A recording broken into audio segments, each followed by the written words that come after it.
കോൺഗ്രസ് പാർട്ടിയുടെ അന്തകനായി, കോൺഗ്രസ് പാർട്ടി അവസാനത്തിലേക്ക് കൊണ്ടെത്തിക്കുന്ന ആളായി KC വേണുഗോപാൽ മാറും. രാഹുൽ ഗാന്ധിക്ക് ഇതിനെ പറ്റി അറിവൊന്നുമില്ല.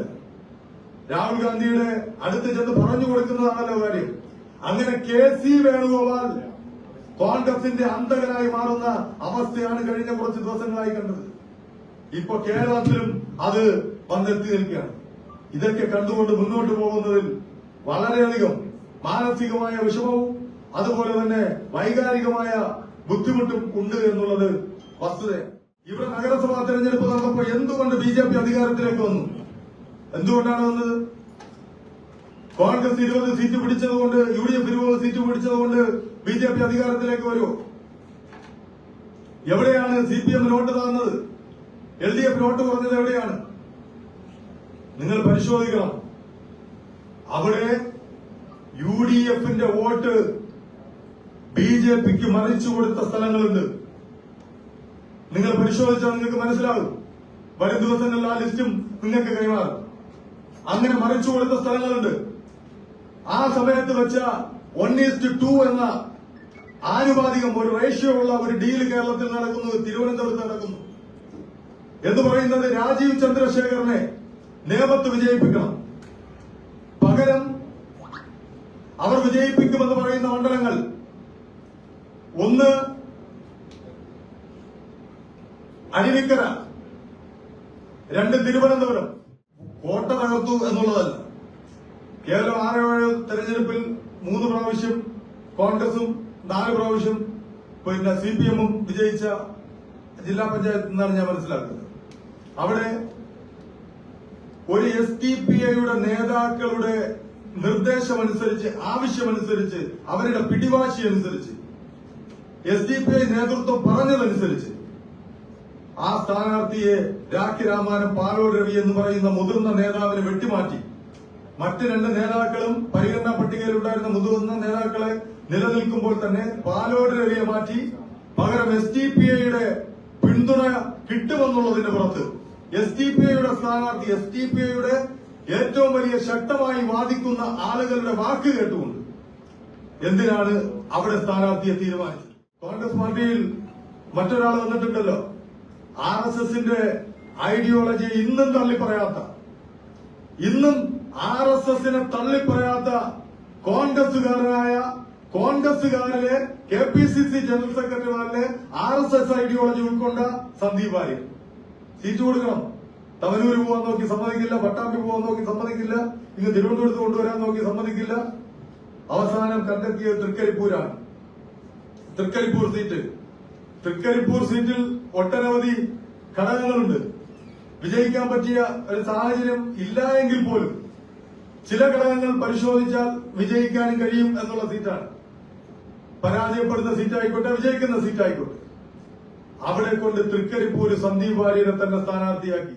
പക്ഷെ എന്നോട് പറഞ്ഞ കാര്യം അത് കേട്ടപ്പോൾ അക്ഷരാർത്ഥത്തിൽ ഞാൻ ഞെട്ടിപ്പോയി. ഞാന് പ്രണയവിവാഹം നടത്തിയ ഒരാളാണ്, വിശ്വവിവാഹമായിരുന്നു. എന്റെ ഭാര്യ ഹൈന്ദവ മത ആചാരപ്രകാരം ഇന്നും അമ്പലത്തിൽ പോകാറുണ്ട്, അതുപോലെ തന്നെ സിന്ദൂരമിടാറുണ്ട്. അവള് ആ ആചാരം തന്നെയാണ് ശീലിച്ച് മുന്നോട്ട് പോകുന്നത്. അതിന് വാക്കുകൊണ്ടോ നോട്ടം കൊണ്ടോ ഒരംശം പോലും അതിന് ഞാൻ ഇന്നുവരെ എതിർപ്പ് പറഞ്ഞിട്ടുമില്ല. ഇനി അങ്ങോട്ട് മരണം വരെ അതിന് എതിർപ്പ് പറയാനും പോകുന്നു. ഞാൻ പള്ളിയിൽ പോകുന്ന വ്യക്തിയാണ്. ഇന്നും ഈദ്ഗാഹ് കഴിഞ്ഞിട്ടാണ് വന്നത്. ഉമ്മാടെയും പാപ്പാടെയും ഖബറിൽ പോയി അവരോട് എന്റെ വിഷമം പങ്കുവെച്ച് അനുവാദം വാങ്ങിക്കൊണ്ടിറങ്ങിയാണ്. അപ്പൊ സ്വാഭാവികമായും അങ്ങനെയുള്ള ജീവിത ശൈലി ഒരു സീറ്റ് നിഷേധിക്കാൻ കോൺഗ്രസ് പാർട്ടി കാരണമായി പറഞ്ഞാൽ ഞാൻ എന്താണ് ചെയ്യാനുള്ളതെന്ന് നിങ്ങൾ ചിന്തിക്കണം. നിങ്ങൾ എഴുതി വെച്ചോ, ഏറ്റവും വലിയ വർഗീയ പാർട്ടി എന്ന് പറയുന്നത് കോൺഗ്രസ് പാർട്ടിയാണ്.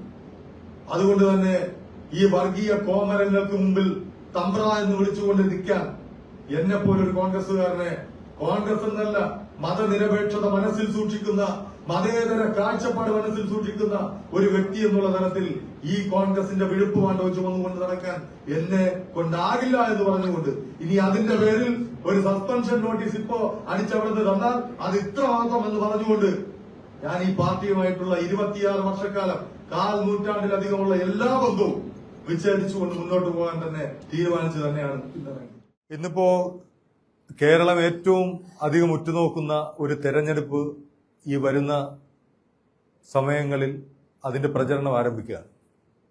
ഇത്രയേറെ ജീർണിച്ച അവസ്ഥയിൽ, ഇത്രയേറെ വൃത്തികെട്ട രീതിയിൽ കോൺഗ്രസ് പാർട്ടി ഇതുവരെ ഒരു തെരഞ്ഞെടുപ്പ് പട്ടിക പ്രഖ്യാപനം നടത്തിയിട്ടില്ല. നിങ്ങൾ ആരെങ്കിലും അത് കണ്ടിട്ടുണ്ടോ? മുതൽ അറിയാമായിരുന്നു. കോൺഗ്രസിനകത്ത് ഒരുപാട് ആഭ്യന്തര കലാപങ്ങൾ ഉണ്ടായിട്ടുണ്ട്.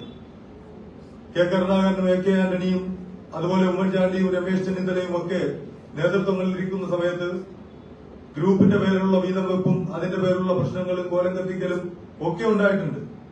പക്ഷെ സ്ഥാനാർത്ഥി പ്രഖ്യാപനം ഇത്രത്തോളം വൈകി, നോമിനേഷൻ കൊടുക്കുന്നതിന്റെ തലയ്ക്കുന്തലയെന്ന് കാത്തിരുന്നുകൊണ്ട് രാജ്യരാമാനം വിളിച്ച് സ്ഥാനാർത്ഥികളെ രംഗത്തിറങ്ങാൻ വേണ്ടി പറയുന്ന ഒരു ഗതികെട്ട കാലഘട്ടം കോൺഗ്രസിൽ ഉണ്ടായിട്ടില്ല.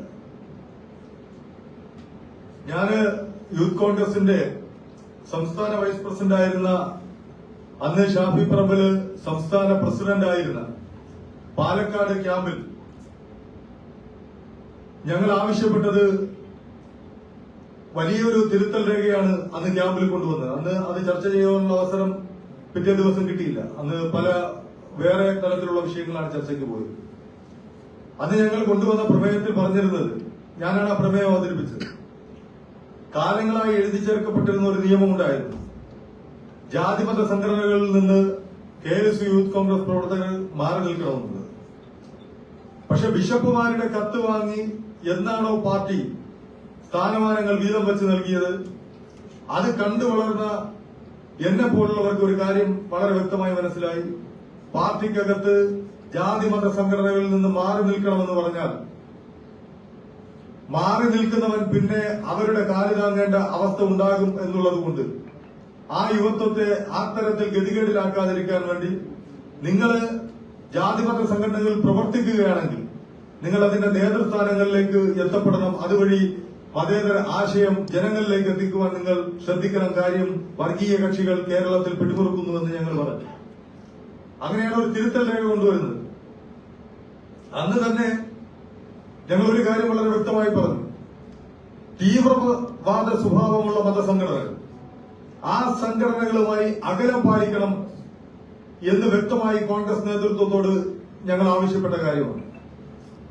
SDPI, RSS സംഘടനകൾ അതിന് വിവിധ തലങ്ങളിലേക്ക് അതിനെ ആളുകളുടെ ഇടയിലേക്ക് പ്രവർത്തിക്കുന്നു എന്ന് വ്യക്തമായി പറഞ്ഞ ഒരു ക്യാമ്പായിരുന്നു അത്. അതിനകത്ത് ആ പ്രമേയം അംഗീകരിച്ചതാണ്. അതുപോലെ തന്നെ ദളിത് വിഭാഗത്തിൽ നിന്ന് കേരളത്തിൽ എന്തുകൊണ്ട് ഒരു കേരള പ്രദേശ് കോൺഗ്രസ് കമ്മിറ്റിയുടെ പ്രസിഡന്റ് വന്നുകൂടാ എന്നുള്ള ചോദ്യം ഞങ്ങൾ മുന്നോട്ട് വെച്ചു. കാരണം സംവരണ സീറ്റുകളിലാണല്ലോ ഏത് പാർട്ടിയായിരുന്നാലും ഹരിജനങ്ങളെ ഗിരിജനങ്ങളെയൊക്കെ മത്സരിപ്പിക്കുന്നു. അപ്പൊ സ്വാഭാവികമായും എന്തുകൊണ്ട് പാർട്ടിയുടെ ഉന്നത സ്ഥാനത്തേക്ക് അർഹതയുണ്ട് എങ്കിൽ അതിന്റെ തൊട്ടടുത്ത് എത്തി നിൽക്കുന്നുവെങ്കിൽ, ചുണ്ടിനും കപ്പിനും ഇടയിൽ എത്തി നിൽക്കുന്നുവെങ്കിൽ എന്തുകൊണ്ട് പരിഗണിച്ചുകൂടാ എന്നുള്ള ചോദ്യം ഞങ്ങൾ ഉന്നയിച്ചു. ഞാൻ ഈ 3 ചോദ്യങ്ങളിലും ആസ്പദമായി കോൺഗ്രസ് നേതൃത്വത്തോട് ഞാൻ ചോദിക്കുന്നു. ഇപ്പോ തിരുവനന്തപുരത്ത് സ്ഥാനാർത്ഥി പട്ടിക പ്രഖ്യാപിച്ചപ്പോ ഞാനും അതിനകത്ത് പരിഗണിക്കപ്പെട്ട പേരാണ്. ഒരു സ്ഥാനാർത്ഥിത്വം കിട്ടിയില്ല എന്ന് വെച്ച് ലോകമൊന്നും ഇടിഞ്ഞു വീഴില്ല എന്ന് ചിന്തിക്കുന്ന ഒരാളാണ് ഞാൻ. ഒരു പൊതുപ്രവർത്തകന്റെ പ്രവർത്തനം എന്ന് പറയുന്നത് പാർലമെന്ററി രംഗം മാത്രമല്ല, അവന് പ്രവർത്തിക്കുവാനുള്ള അവസരങ്ങളുള്ള ജനകീയമായ വിഷയങ്ങളെല്ലാം ഒരു പൊതുപ്രവർത്തകനെ സംബന്ധിച്ചിടത്തോളം അവന് പ്രവർത്തിക്കാനുള്ളതാണ്. ഒരു സ്ഥാനാർത്ഥിത്വത്തിൽ കിട്ടിയില്ല എന്ന് പറഞ്ഞ് മാറ്റിവെക്കാനുള്ളതല്ല 26 വർഷത്തെ രാഷ്ട്രീയ ജീവിതമെന്ന് ഞാൻ മനസ്സിലാക്കും. പക്ഷെ എനിക്ക് കോൺഗ്രസ് നേതൃത്വത്തോട് ചോദിക്കാനുള്ള ഒരു കാര്യം, നിങ്ങൾ പാലോട് രവി വാമനാപുരത്ത് അദ്ദേഹത്തിന്റെ പ്രായം മാറ്റി നിർത്തുന്നു. അദ്ദേഹത്തിന്റെ പ്രായം എത്രയാണെന്നുള്ളത് ഞങ്ങൾ കണക്കി പറയുന്നില്ലോ, അത് വരും വഴിക്ക് പറയാം. ശക്തനാടാരുണ്ടല്ലോ, വർക്കല കഹാറുണ്ടല്ലോ. പാലോട് രവി വാമനാപുരം നിയോജക മണ്ഡലത്തിൽ കഴിഞ്ഞ കുറച്ച് നാളുകളായി ശക്തമായ രീതിയിലുള്ള പ്രവർത്തനങ്ങൾ നടത്തി. അദ്ദേഹത്തിന് ഉറപ്പു നൽകി, അദ്ദേഹം പ്രവർത്തനങ്ങളുമായി മുന്നോട്ട് പോയി. ഏറ്റവും അവസാനം അദ്ദേഹത്തെ പരിഗണിച്ച് അദ്ദേഹത്തിന്റെ തിരഞ്ഞെടുപ്പ് പ്രവർത്തനങ്ങളൊക്കെ ആരംഭിച്ചു വരുന്ന സമയത്ത് ജില്ലാ പഞ്ചായത്തിൽ മത്സരിച്ച് വിജയിച്ച എന്ന് പറയുന്നത് കോട്ട തകർത്തു എന്നുള്ളതല്ല. കേവലം 6-7 തെരഞ്ഞെടുപ്പിൽ 3 പ്രാവശ്യം കോൺഗ്രസും 4 പ്രാവശ്യം CPM-ഉം വിജയിച്ച ജില്ലാ പഞ്ചായത്തിൽ നിന്നാണ് ഞാൻ മനസ്സിലാക്കുന്നത്. അവിടെ ഒരു SDPI-യുടെ നേതാക്കളുടെ നിർദ്ദേശമനുസരിച്ച്, ആവശ്യമനുസരിച്ച്, അവരുടെ പിടിവാശി അനുസരിച്ച്, SDPI നേതൃത്വം പറഞ്ഞതനുസരിച്ച് ആ സ്ഥാനാർത്ഥിയെ രാഖി രാമാനം പാലോട് രവി എന്ന് പറയുന്ന മുതിർന്ന നേതാവിനെ വെട്ടിമാറ്റി മറ്റ് 2 നേതാക്കളും പരിഗണനാ പട്ടികയിലുണ്ടായിരുന്ന മുതിർന്ന നേതാക്കളെ നിലനിൽക്കുമ്പോൾ തന്നെ പാലോട് രവിയെ മാറ്റി പകരം SDPI-യുടെ പിന്തുണ കിട്ടുമെന്നുള്ളതിന്റെ പുറത്ത് SDPI-യുടെ സ്ഥാനാർത്ഥി, SDPI-യുടെ ഏറ്റവും വലിയ ശക്തമായി വാദിക്കുന്ന ആളുകളുടെ വാക്ക് കേട്ടുകൊണ്ട് എന്തിനാണ് അവിടെ സ്ഥാനാർത്ഥിയെ തീരുമാനിച്ചത്? രണ്ടാമത്തെ കാര്യം, തിരുവനന്തപുരത്ത് നഗരസഭാ തെരഞ്ഞെടുപ്പ് നിങ്ങൾ മനസ്സിലാക്കിയിട്ടുണ്ടാകും. ഞാൻ നഗരസഭാ തെരഞ്ഞെടുപ്പിന്റെ ഭാഗമായി പ്രവർത്തനങ്ങളിൽ നിന്നതാണ്. ഇതെന്തുകൊണ്ട് ഇപ്പൊ വിളിച്ചു പറയുന്നു എന്ന് പറഞ്ഞാൽ, ഈ കോൺഗ്രസിനെ പ്രതീക്ഷിച്ചുകൊണ്ട്, ഈ കോൺഗ്രസ് എന്ന് പറയുന്ന പ്രസ്ഥാനം തിരിച്ചു വരണമെന്ന് പ്രതീക്ഷിച്ചുകൊണ്ട്, UDF അധികാരത്തിൽ വരണമെന്ന് പ്രതീക്ഷിച്ചുകൊണ്ട്, കോൺഗ്രസിന് മതേതര മൂല്യങ്ങളുണ്ട് എന്ന് പ്രതീക്ഷിച്ചുകൊണ്ട് 1 രൂപ പോലും മറ്റുള്ളവന്റെ കയ്യിൽ നിന്ന് വാങ്ങാതെ സ്വന്തം അധ്വാനത്തിന്റെ വിയർപ്പിന്റെ കാശെടുത്തുകൊണ്ട് കോൺഗ്രസ് പ്രസ്ഥാനത്തിന് വേണ്ടി മൂവർണ്ണക്കൊടി പാറിക്കുവാൻ വേണ്ടി കേരളത്തിൽ അങ്ങോളം ഇങ്ങോളം നടക്കുന്ന ചെറുപ്പക്കാർക്ക് പ്രായോഗികതയുടെ രാഷ്ട്രീയം മനസ്സിലാക്കുവാൻ വേണ്ടി അവർക്ക് വേണ്ടിയിട്ടാണ് ഇത് പറയുന്നത്. അനുഭവങ്ങളുടെ പശ്ചാത്തലത്തിലാണ്. ഇവിടെ നഗരസഭാ തെരഞ്ഞെടുപ്പ് നടന്നപ്പോൾ എന്തുകൊണ്ട് BJP അധികാരത്തിലേക്ക് വന്നു? എന്തുകൊണ്ടാണ് വന്നത്? കോൺഗ്രസ് 20 സീറ്റ് പിടിച്ചതുകൊണ്ട്, UDF 20 സീറ്റ് പിടിച്ചതുകൊണ്ട് BJP അധികാരത്തിലേക്ക് വരുമോ? എവിടെയാണ് CPM നോട്ട് താന്നത്? LDF നോട്ട് കുറഞ്ഞത് എവിടെയാണ്? നിങ്ങൾ പരിശോധിക്കണം. അവിടെ UDF-ന്റെ വോട്ട് BJP-ക്ക് മറിച്ചു കൊടുത്ത സ്ഥലങ്ങളുണ്ട്. നിങ്ങൾ പരിശോധിച്ചാൽ നിങ്ങൾക്ക് മനസ്സിലാകും. വരും ദിവസങ്ങളിൽ ആ ലിസ്റ്റും നിങ്ങൾക്ക് കൈമാറും. അങ്ങനെ മറിച്ചു കൊടുത്ത സ്ഥലങ്ങളുണ്ട്. ആ സമയത്ത് വെച്ച 1:2 എന്ന ആനുപാതികം, ഒരു റേഷ്യോ ഉള്ള ഒരു ഡീല് കേരളത്തിൽ നടക്കുന്നത്, തിരുവനന്തപുരത്ത് നടക്കുന്നു. എന്ന് പറയുന്നത് രാജീവ് ചന്ദ്രശേഖരനെ നേമത്ത് വിജയിപ്പിക്കണം. പകരം അവർ വിജയിപ്പിക്കുമെന്ന് പറയുന്ന മണ്ഡലങ്ങൾ, ഒന്ന് അരുവിക്കര, 2 തിരുവനന്തപുരം. അവിടെ കണക്കുകൂട്ടൽ തെറ്റിയത് തിരുവനന്തപുരത്ത് CP ജോണിനെ സ്ഥാനാർത്ഥിയാക്കിയപ്പോ ശിവകുമാറിന്റെ കണക്കുകൂട്ടൽ തെറ്റി. അവിടെ നിന്ന് വീണ്ടും മാറി. ആ 1:2 തന്നെ ആനുപാതികമായി ഈ ചർച്ചകൾക്ക് തുടക്കം കുറിച്ചപ്പോൾ തന്നെ അവർ വട്ടിയൂർക്കാവും ഒരിക്കലും ചേരില്ല എന്ന് കരുതിയ ആളുകൾ തമ്മിൽ ചേരുന്ന കാഴ്ച വട്ടിയൂർക്കാവും അരുവിക്കരയും വെച്ച് ഒരു സെറ്റിൽമെന്റ് ഉണ്ടാക്കി. രാജീവ് ചന്ദ്രശേഖരനെ നേമത്ത് വിജയിപ്പിക്കണം, പകരം അരുവിക്കരയിൽ ശിവകുമാറിനെ വിജയിപ്പിക്കുക, അതുപോലെ തന്നെ വട്ടിയൂർക്കാവിൽ K മുരളീധരനെ വിജയിപ്പിക്കുക. അതിനു വേണ്ടിയിട്ട് ശ്രീലേഖ IPS-നെ, കൌൺസിലറിനെ, മുൻ IPS ഉദ്യോഗസ്ഥരെ വട്ടിയൂർക്കാവിൽ കാൻഡിഡേറ്റ് ആക്കി. അരുവിക്കരയിൽ സർവേ റിപ്പോർട്ടുകളിൽ മുൻപന്തിയിൽ നിന്നത് KS ശബരിനാഥനാണ്. KS ശബരിനാഥനെ മത്സരിപ്പിക്കണമെന്ന് സർവേ റിപ്പോർട്ടുകൾ പറയുന്നു. ആ റിപ്പോർട്ടുകൾ എടുത്തു വെച്ച് ശബരിയോട് വർക്ക് തുടങ്ങാൻ പറഞ്ഞു, ഫ്ലക്സ് അടിച്ചു. ഇതെല്ലാം ചെയ്തപ്പോ അവിടെ ഒരേ പിടിവാശി, അപ്പോഴും ഇടപെടലുണ്ടായി. അവസാനം ഇതിനെല്ലാം ചുക്കാൻ പിടിക്കുന്ന ദേശീയ തലത്തിൽ ഒരാളുണ്ട്, അത് പറയാം. അദ്ദേഹത്തിന്റെ നിർദ്ദേശമനുസരിച്ച് അവസാനം അരുവിക്കര ശിവകുമാറിന് കൊടുത്തു. ഒരേ സമയം ഭൂരിപക്ഷ വർഗീയതയും ന്യൂനപക്ഷ വർഗീയതയും 2 കൈയിലും വെച്ച് അമ്മാനമാടാൻ കഴിവുള്ള ഒരു പാർട്ടിയായി എന്റെ കോൺഗ്രസ് പാർട്ടി അധപ്പതിച്ചു എന്നുള്ളത് പറയുന്നതിൽ ഈ ശബ്ദം ശ്രവിക്കുന്ന ഏതെങ്കിലും മുക്കിലും മൂലയിലും വരുന്ന എന്റെ പത്രസമ്മേളനം ചിലപ്പോൾ നിങ്ങളുടെ ലൈവ് ഉണ്ടെങ്കിൽ, ഇല്ലെങ്കിൽ എന്റെ മീഡിയ ലൈവ് പോകുന്നുണ്ട്, അതിൽ കേൾക്കുന്ന കോൺഗ്രസുകാർക്ക് എന്നോട് പരിഭവം തോന്നുന്നുണ്ട്. ഇതിവിടെ നടക്കുന്ന ഡീലാണ്. അപ്പോ അത് അംഗീകരിച്ചു കൊടുക്കാൻ കഴിയുമോ? നേമത്ത് രാജീവ് ചന്ദ്രശേഖരനെ വിജയിപ്പിക്കാൻ കഴിയുമോ? അങ്ങനെ ഏതെങ്കിലും കോൺഗ്രസുകാരന് തയ്യാറാകാൻ കഴിയുമോ? ആ ചോദ്യങ്ങളാണ് ഞങ്ങൾക്ക് മുമ്പിൽ വലിയ ആശങ്ക ഉയർത്തിയത്. അവിടെ വന്നപ്പോ നെടുമങ്ങാട് സീറ്റിലേക്ക് വന്നപ്പോ മീനാങ്കൽ കുമാർ, അവിടെ നെടുമങ്ങാടുള്ള കോൺഗ്രസിന്റെ എല്ലാ നേതൃത്വവും, എന്റെ കയ്യിൽ രേഖയുണ്ട്, അത് നിങ്ങളുടെ ചാനലുകളിലും കിട്ടിയിട്ടുണ്ടാകും, എല്ലാ നേതൃത്വവും DCC ഭാരവാഹികൾ, KPCC അംഗങ്ങൾ, അതുപോലെ തന്നെ എല്ലാവരും ഒരുമിച്ച് ഒപ്പിട്ട് കൊടുത്തു മീനാങ്കൽ കുമാറിനെ പ്രഖ്യാപിക്കരുത്, പ്രഖ്യാപിച്ചാൽ ഞങ്ങൾ പരാജയപ്പെടുത്തും. സ്വാഭാവികമായിട്ട് പരാജയപ്പെടുത്തണ്ട, ഒരുവിധം ജയിച്ചു കയറാൻ പറ്റുന്ന മണ്ഡലമായിരുന്നു. ഞങ്ങൾ പരാജയപ്പെടുത്തുമെന്ന് പറഞ്ഞപ്പോ അടൂർ പ്രകാശ് രംഗത്തിറങ്ങി, ആ സീറ്റ് കിട്ടിയേ മതിയാകുമെന്ന് പറഞ്ഞു. ആരാണ് മീനാങ്കൽ കുമാർ? എനിക്ക് അദ്ദേഹത്തെ വ്യക്തിപരമായിട്ട് അറിയില്ല. അദ്ദേഹം ഈ തിരുവനന്തപുരം ജില്ലയിലെ ഒരു പ്രമുഖ അബ്കാരി വ്യവസായിയുടെ ഏറ്റവും അടുത്ത പാർട്ണറും അടൂർ പ്രകാശിന് ഏറ്റവും അടുത്ത ബന്ധമുള്ള ബിസിനസ് പാർട്ട്നേഴ്സാണ്. അങ്ങനെ ആ ബിസിനസ് പാർട്ണർക്ക് സീറ്റ് കൊടുത്തില്ല എങ്കിൽ തിരുവനന്തപുരത്ത് കലാപം ഉണ്ടാക്കുമെന്ന് പറഞ്ഞ അവസാനം ആ സീറ്റും വാങ്ങി. നിങ്ങൾ മനസ്സിലാക്കണം, ഒരു തെരഞ്ഞെടുപ്പിൽ മൂന്നാമത്തെ ടേം LDF വരരുത് എന്ന് ആഗ്രഹിച്ചുകൊണ്ട് ഒട്ടേറെ പ്രവർത്തകർ, കോൺഗ്രസിന്റെ പ്രവർത്തകർ കഷ്ടപ്പെടുമ്പോ ഈ സീറ്റുകൾ കൊടുക്കുന്ന അവസ്ഥയെ പറ്റിയാണ് പറഞ്ഞത്.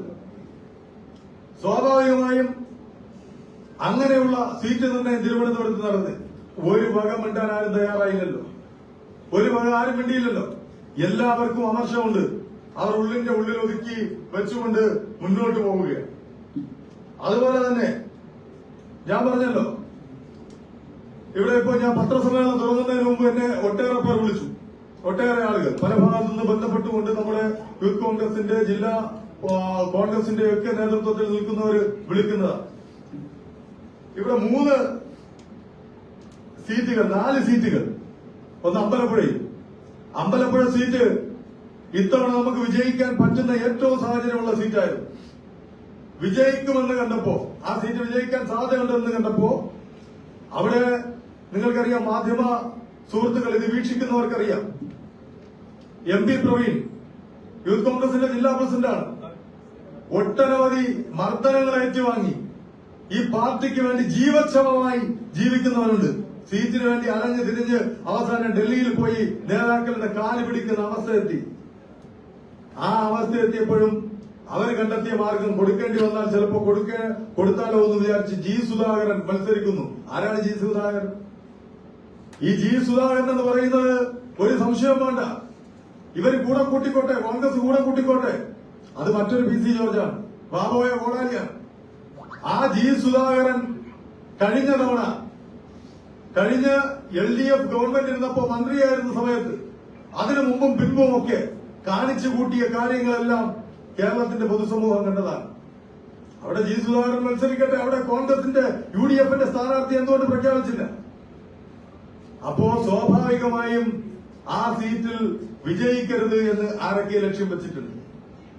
സ്വാഭാവികം UDF മത്സരിച്ചാൽ, G. സുധാകരൻ മത്സരിച്ചാൽ അവിടെ UDF അല്ല വിജയിക്കും, അത് ജയിക്കരുത് എന്ന് കണക്കുകൂട്ടിയിരിക്കുന്നു. രണ്ടാമത്തെ സീറ്റ് ഒറ്റപ്പാലത്തെ സീറ്റ് PK ശശിയാണ് മത്സരിക്കുന്നത്. ഞാൻ അറിഞ്ഞുകൂടാത്തോണ്ട് ചോദിക്കുകയാണ്, PK ശശി അദ്ദേഹത്തിന് മത്സരിക്കാമെങ്കിൽ എന്തുകൊണ്ട് രാഹുൽ മാങ്കൂട്ടത്തിനെ പാർട്ടിയിൽ തിരിച്ചെടുത്ത് പാലക്കാട് മത്സരിപ്പിച്ചുകൂടായിരുന്നു? രണ്ടുപേർക്കും എതിരെയുള്ളത് ഒരേ പരാതി തന്നെ. ആ പരാതിയിൽ ഒന്ന് തീവ്രത കുറഞ്ഞും ഒന്ന് തീവ്രത കൂടിയും എന്നുള്ളതല്ലേ വിഷയമുള്ളൂ. എന്താണ് കോൺഗ്രസ് നേതൃത്വം ഇതിനകത്ത് കണ്ട വികാരം? PK ശശിക്കെതിരെ പരാതി കൊടുത്തത് ഒരു വനിതാ നേതാവാണ്.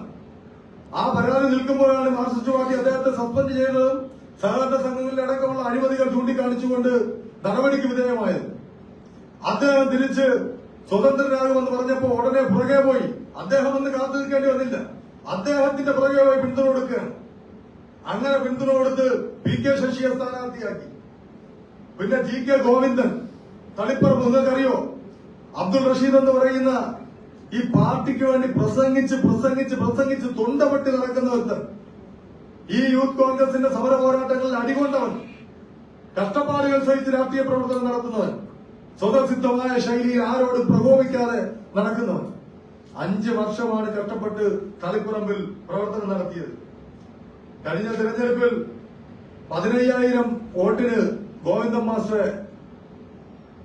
മാസ്റ്റർ വിജയിക്കുമ്പോൾ 15,000 വോട്ടിന്റെ കുറവാണ് അവിടെ ഉണ്ടായിരുന്നത് തളിപ്പറമ്പ്.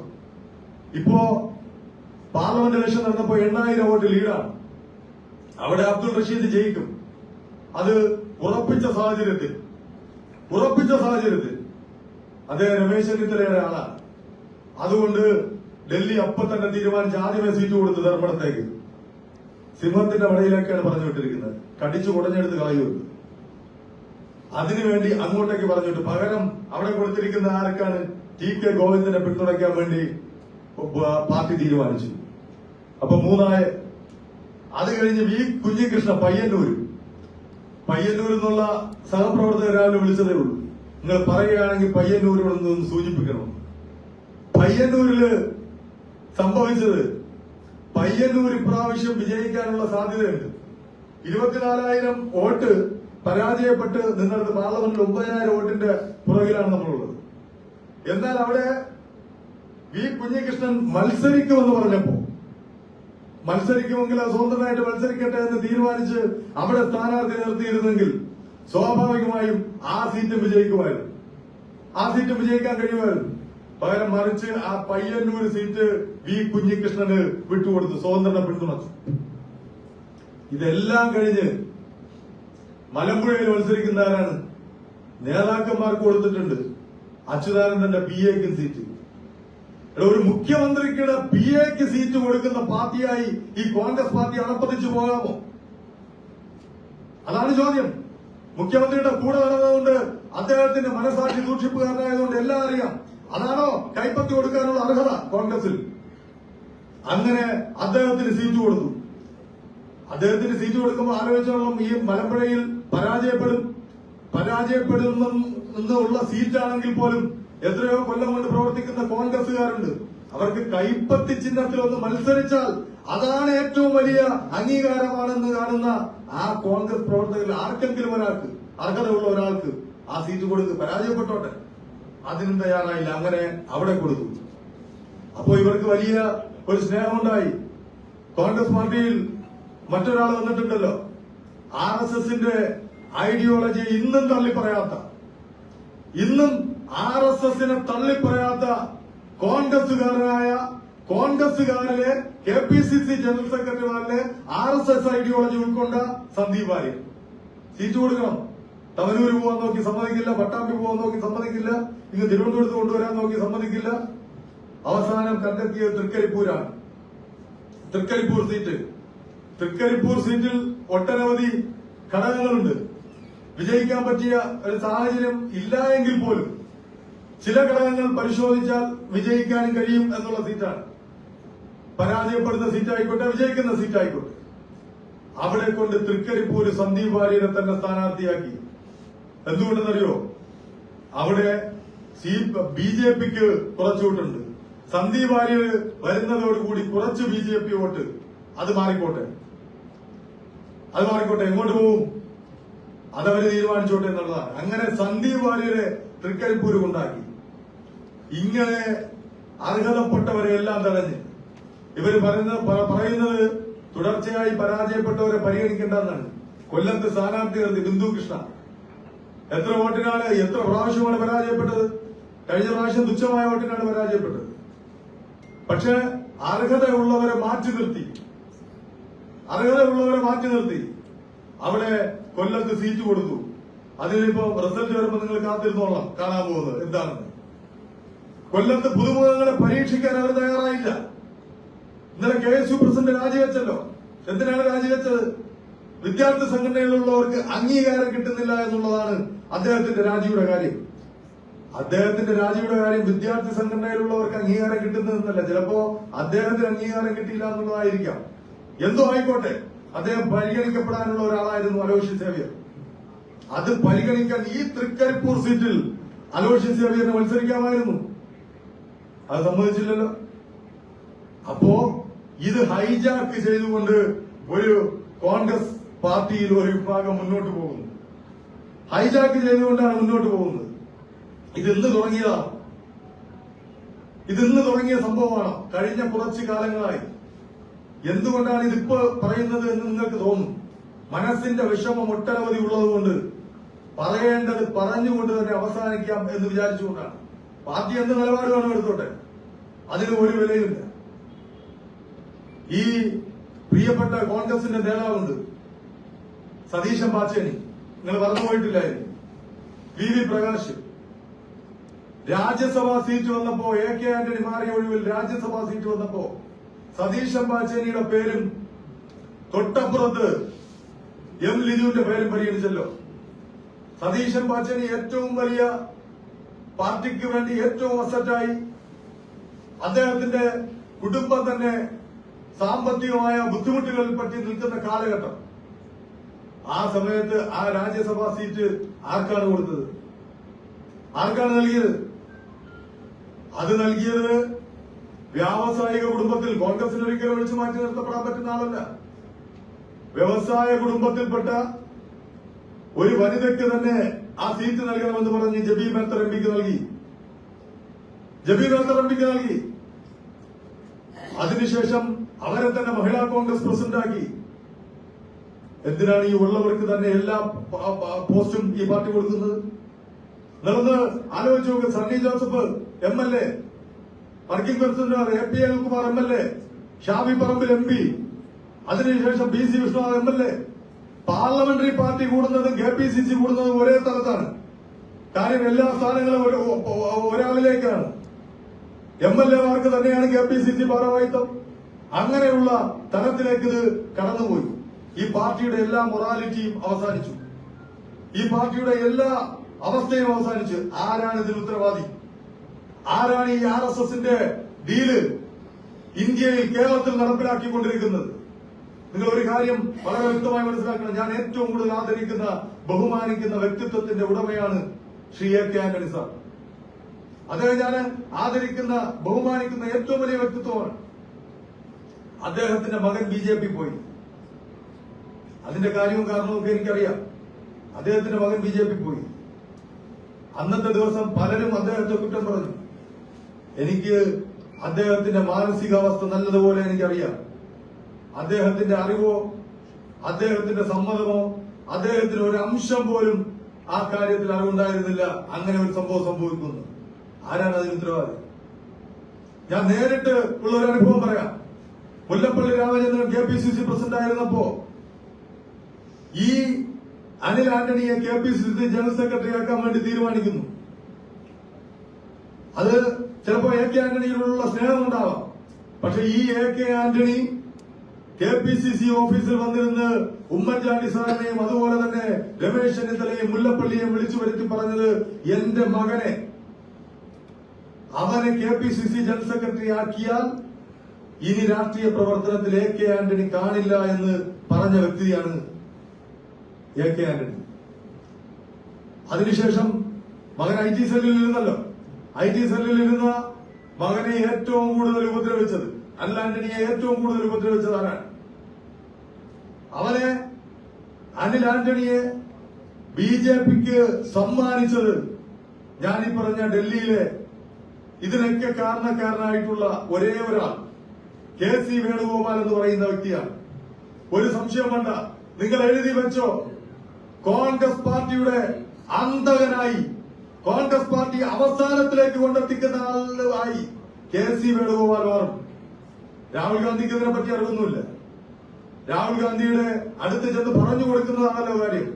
അങ്ങനെ KC വേണുഗോപാൽ കോൺഗ്രസിന്റെ അന്തകനായി മാറുന്ന അവസ്ഥയാണ് കഴിഞ്ഞ കുറച്ച് ദിവസങ്ങളായി കണ്ടത്. ഇപ്പൊ കേരളത്തിലും അത് വന്നെത്തി നിൽക്കുകയാണ്. ഇതൊക്കെ കണ്ടുകൊണ്ട് മുന്നോട്ട് പോകുന്നതിൽ വളരെയധികം മാനസികമായ വിഷമവും അതുപോലെ തന്നെ വൈകാരികമായ ബുദ്ധിമുട്ടും ഉണ്ട് എന്നുള്ളത് വസ്തുതയാണ്. ഇനി എന്റെ വ്യക്തിപരമായ ഒരു കാര്യം പറയാം. ഇതൊക്കെ ചിലപ്പോ പാർട്ടി വിട്ടു പോകാൻ ഒരു കാരണമെന്നാണ് എന്നുള്ളത് നിങ്ങൾ കണക്കാക്കണ്ട. ഇല്ലെങ്കിൽ പാർട്ടി ഇത് പുറത്താക്കാൻ ഇത്രയും മതി. ചിലപ്പോ എനിക്ക് നല്ലതുപോലെ അറിയാം. ഇപ്പൊ KPCയിൽ ചിലപ്പോ സസ്പെൻഷൻ ഓർഡർ തയ്യാറാക്കിക്കൊണ്ടിരിക്കുകയായിരിക്കും. അവരിന്നലെ എന്റെ പത്രസമ്മേളനം എന്ന് പറഞ്ഞപ്പോ തന്നെ മുൻകാല പശ്ചാത്തലം എല്ലാം വെച്ചുകൊണ്ട് അവർക്കറിയാം വാക്കിന്റെ മൂർച്ചയും ഇത് ഓളമൊക്കെ എങ്ങനെയായിരിക്കും എന്നുള്ളത്. അതുകൊണ്ട് സസ്പെൻഷൻ ഓർഡർ അവിടെ തയ്യാറാക്കിയായിരിക്കാം.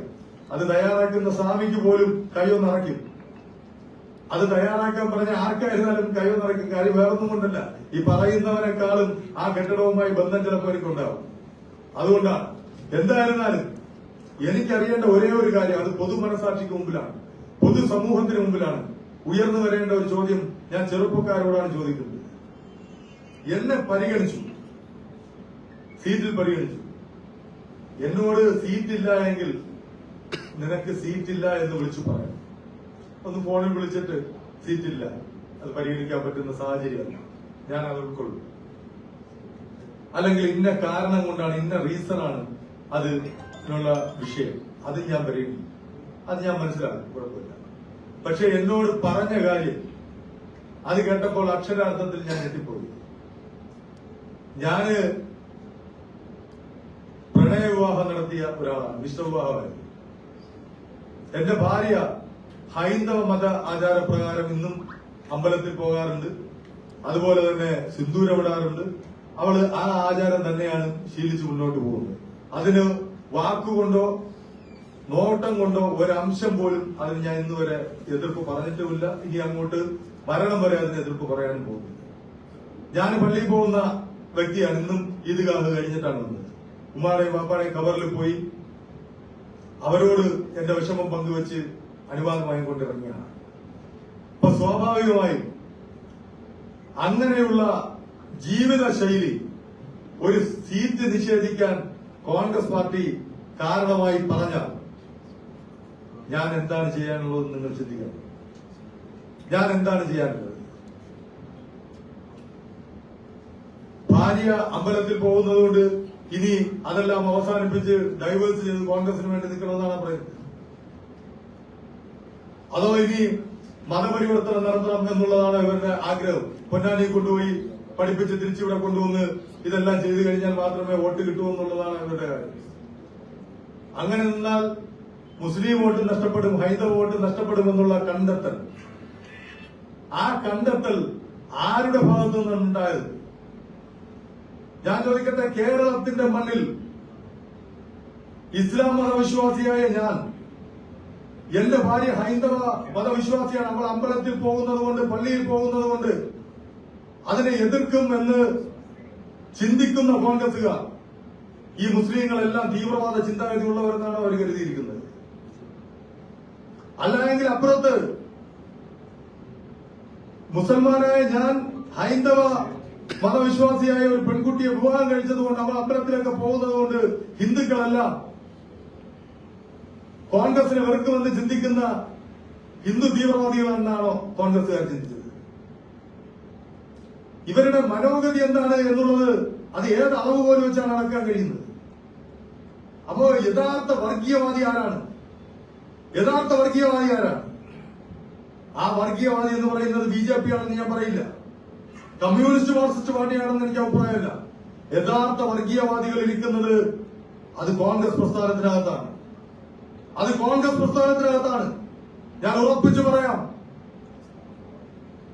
96-ൽ ബാബറി മസ്ജിദ് പൊളിക്കപ്പെട്ടത് മുതൽ ഇന്നുവരെയും വർഗീയതയ്ക്ക് ചുക്കാൻ പിടിച്ചിട്ടുള്ളത് ഇന്ത്യയിലെ കോൺഗ്രസ് പാർട്ടി തന്നെയാണ്, ഒരു സംശയം വേണ്ട. കേരളത്തിൽ വർഗീയത ആളിക്കത്തിച്ചത് കോൺഗ്രസ് പാർട്ടി തന്നെയാണ്, ഒരു സംശയം വേണ്ട. അത് എനിക്ക് എന്റെ ജീവിതത്തിന്റെ അനുഭവത്തിലൂടെ എനിക്ക് മനസ്സിലാക്കാൻ കഴിഞ്ഞുവെങ്കിൽ, എന്റെ ഈ വാർത്ത കേട്ട് നിങ്ങൾ കൊടുക്കുന്ന ഈ സംരക്ഷണം കണ്ട് ഏതെങ്കിലുമൊക്കെ ചെറുപ്പക്കാർക്ക് നാളുകളിൽ അതൊരു പ്രചോദനമാകട്ടെ, വഴികാട്ടിയാകട്ടെ എന്ന് കരുതിക്കൊണ്ടാണ് ഈ കാര്യങ്ങൾ പറഞ്ഞത്. ഇത് പറഞ്ഞതുകൊണ്ട് ഇമോഷണലായി അല്ലെങ്കിൽ പൊട്ടിത്തെറിച്ച് അല്ലെങ്കിൽ കണ്ണീര് വാർത്ത് മടങ്ങിപ്പോകാനല്ല ഞാൻ വന്നത്. ഇത് കോൺഗ്രസ് പ്രസ്ഥാനത്തിന്റെ നേതാക്കളോട് ഞാൻ പറയുന്നു, നിങ്ങൾ എന്നോട് പറഞ്ഞ ഈ കാര്യം, നിങ്ങൾ എന്നോട് പറഞ്ഞ ഈ കാര്യം, ആരാണോ എന്നോട് ഈ കാര്യം പറഞ്ഞത് ആ വ്യക്തിയെ ഞാൻ ഇന്ന് മാധ്യമങ്ങളിൽ പറഞ്ഞാൽ അദ്ദേഹം മുഖ്യമന്ത്രി സ്ഥാനാർത്ഥിയാവാൻ നിൽക്കുന്ന ആളായിക്കോട്ടെ, ഇനി അതല്ല കോൺഗ്രസിന്റെ തലപ്പത്തിരിക്കാൻ നിൽക്കുന്ന ആളായിക്കോട്ടെ, പൊതുസമൂഹത്തിൽ ഇറങ്ങുമ്പോൾ പുച്ഛിച്ച് തള്ളും എന്നുള്ള കാര്യത്തിൽ ഒരുവിധ സംശയവും വേണ്ട. അതുകൊണ്ടാണ് ഞാൻ പേരെടുത്ത് പറയാത്തത്. നിങ്ങൾ എഴുതി വെച്ചോ, ഏറ്റവും വലിയ വർഗീയ പാർട്ടി എന്ന് പറയുന്നത് കോൺഗ്രസ് പാർട്ടിയാണ്. അതുകൊണ്ട് തന്നെ ഈ വർഗീയ കോമരങ്ങൾക്ക് മുമ്പിൽ തമ്പ്ര എന്ന് വിളിച്ചുകൊണ്ട് നിൽക്കാൻ എന്നെ പോലൊരു കോൺഗ്രസുകാരനെ കോൺഗ്രസ് എന്നല്ല മതനിരപേക്ഷത മനസ്സിൽ സൂക്ഷിക്കുന്ന മതേതര കാഴ്ചപ്പാട് മനസ്സിൽ സൂക്ഷിക്കുന്ന ഒരു വ്യക്തി എന്നുള്ള തരത്തിൽ ഈ കോൺഗ്രസിന്റെ വിഴുപ്പുമാണ്ടോ ചുമന്നുകൊണ്ട് നടക്കാൻ എന്നെ കൊണ്ടാകില്ല എന്ന് പറഞ്ഞുകൊണ്ട് ഇനി അതിന്റെ പേരിൽ ഒരു സസ്പെൻഷൻ നോട്ടീസ് ഇപ്പോ അടിച്ചവിടുന്ന് തന്നാൽ അത് ഇത്ര മാത്രം എന്ന് പറഞ്ഞുകൊണ്ട് ഞാൻ ഈ പാർട്ടിയുമായിട്ടുള്ള 26 വർഷക്കാലം 4 നൂറ്റാണ്ടിലധികമുള്ള എല്ലാ ബന്ധവും വിച്ഛേദിച്ചുകൊണ്ട് മുന്നോട്ട് പോകാൻ തന്നെ തീരുമാനിച്ചു തന്നെയാണ് ഇന്നിറങ്ങി. അത് പറയാൻ വേണ്ടിയിട്ട് മാത്രമാണ് ഈ പത്രസമ്മേളനം.